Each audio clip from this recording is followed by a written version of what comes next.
Bhogapuram greenfield international airport అందుబాటులోకి వచ్చే నాటికి రోడ్లు ఫ్లైఓవర్ వంటి మౌలిక సౌకర్యాలను సమాంతరంగా అందుబాటులోకి తీసుకురావాలని భీమిలి ఎమ్మెల్యే గంటా శ్రీనివాసరావు అన్నారు.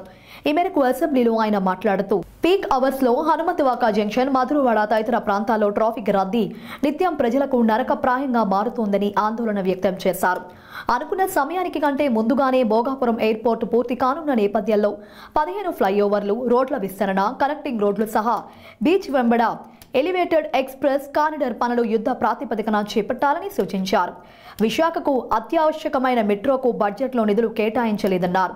మెట్రోతో పాటు రోడ్లు, ఫ్లైఓవర్ వంటి ప్రతిపాదనలకు అవసరమైన భూసేకరణ, వాటిని ఎప్పుడు మొదలుపెట్టి ఎప్పటికీ పూర్తి చేస్తారు తదితర అంశాలపై సంబంధిత శాఖల అధికారులతో అత్యవసర సమావేశం ఏర్పాటు చేయాలని మున్సిపల్ మంత్రి పి నారాయణ కోరారు. ఉత్తరాంధ్రకు గ్రోత్ ఇంజిన్ గా నిలిచే భోగాపురం ఎయిర్పోర్ట్ నుంచి విశాఖకు సమాంతర మౌలిక సౌకర్యాల కల్పన పనులు తక్షణమే ప్రారంభించకపోతే ట్రాఫిక్ సమస్యలు మరింత క్లిష్టంగా మారిపోతాయని తెలిపారు. ధన్యవాదాలు. ఏదైతే భోగాపురం అంతర్జాతీయ విమానాశ్రయం వస్తుందో అది ఉత్తరాంధ్రకే ఒక గ్రోత్ ఇంజిన్ ఉండిపోతూ ఉంది. మీకు తెలుసు, మరి పూర్తిగా ఐడియా కూడా ఉంది. మనకు విశాఖపట్నంలో ప్రధానంగా ఇప్పుడున్న సమస్యల్లో ట్రాఫిక్ సమస్య ఒకటి అధ్యక్ష. వన్స్ భోగాపురం ఎయిర్పోర్ట్ కానీ నిర్మాణం కంప్లీట్ చేసుకునేది కమర్షియల్ ఆపరేషన్ స్టార్ట్ అయితే అది ఆ తర్వాత ట్రాఫిక్ ఎలా ఉంటుందో కూడా మనం ఊహించుకోవచ్చు. యాజ్ పర్ ప్రజెంట్ ఉన్న సిచ్యువేషన్ ప్రకారం ఎయిర్పోర్ట్ నిర్మాణం అయితే సర్వేయంగా అవుతుంది అధ్యక్ష. యాజ్ పర్ షెడ్యూల్ ఏదైతే ఇచ్చారో దానికంటే ముందుగానే కంప్లీట్ చేస్తారని చెప్పి మనకి రిపోర్ట్స్ అంతా ఉన్నాయి.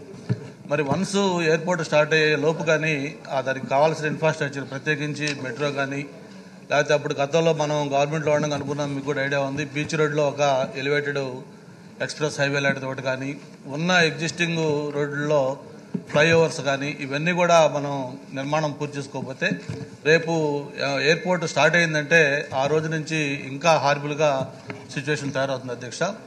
అందుకే మీకు ప్రధానంగా మధురవాడ కానీ, హనుమంతవాక జంక్షన్ కానీ ఇవన్నీ కూడా ఈవినింగ్ పీక్ అవర్స్లో, మరి ఆఫీస్ అవర్స్ కానీ లేకపోతే ఈవినింగ్ టైమ్స్లో మనం ఆ రోడ్లో వెళ్ళాలంటే ఒక నరకంలాగా మనం భావిస్తూ ఉన్నాం. కాబట్టి నేను మంత్రి గారిని ఒకటే కోరుతా ఉన్నాను, మేము వాటిలన్నిటికీ ప్రణాళికలు చేస్తున్నామంటే మరి ఎప్పుడు దానికి ప్రణాళికలు కంప్లీట్ అవుతాయి, ల్యాండ్ ఎక్విజిషన్ ఎప్పుడు అవుతుంది, ఎప్పుడు నిర్మాణం స్టార్ట్ చేస్తారు, ఎప్పటికి కంప్లీట్ అవుతాయి, ఈ రెండింటిని కూడా బ్యాలెన్స్ చేసుకోవాల్సిన అవసరం ఉంది అధ్యక్ష. ఒక పక్క ఎయిర్పోర్టు కమర్షియల్ ఆపరేషన్ స్టార్ట్ అయ్యే లోపు ఇవి కానీ స్టార్ట్ కాకపోతే ఆ స్టార్ట్ అయిన దగ్గర నుంచి ఎయిర్పోర్టు ప్రతిరోజు కూడా పబ్లిక్ నరకంలాగా ఫీల్ అవుతారు. కాబట్టి దీనికి ఒక వార్ ఫుడ్ బేసిస్ మీద ముందు అర్జెంటుగా, మరి ఇందాక ఎమ్మెల్యే గారు చెప్పినట్టుగా మెట్రో అయితే ఇంతవరకు ఈ బడ్జెట్లో కూడా పెట్టలేదు. మరి ఆ మెట్రోకి ఎప్పుడు యాక్సెప్టెన్స్ అవుతుంది, ఎప్పుడు భూసేకరణ చేస్తారు, ఎప్పుడు వర్క్ స్టార్ట్ చేస్తారు, ఎప్పుడు కంప్లీట్ చేస్తారు కూడా ఐడియా లేదు. మరి గతంలో మనం అనుకున్న beach road elevated corridor Vizag నుంచి అప్ టు భోగాపురం ఎయిర్పోర్ట్ దాకా వయా బీచ్లో కూడా మొత్తం కంప్లీట్గా వేయాలన్నప్పుడు చంద్రబాబు నాయుడు గారు ప్రధానంగా ఆ రోజు ప్లాన్ చేసి పెట్టింది. దాని మీద ఇంతవరకు ప్రతిపాదనలు ఏజెన్సీలో ఉన్నాయి. అలాగే ఉన్న మన ఇప్పుడు హైవే దాంట్లో ఫ్లైఓవర్స్ చాలా చోట్ల దాదాపు 15-16 చోట్ల ఫ్లైఓవర్స్ కూడా ప్లాన్ చేశారు.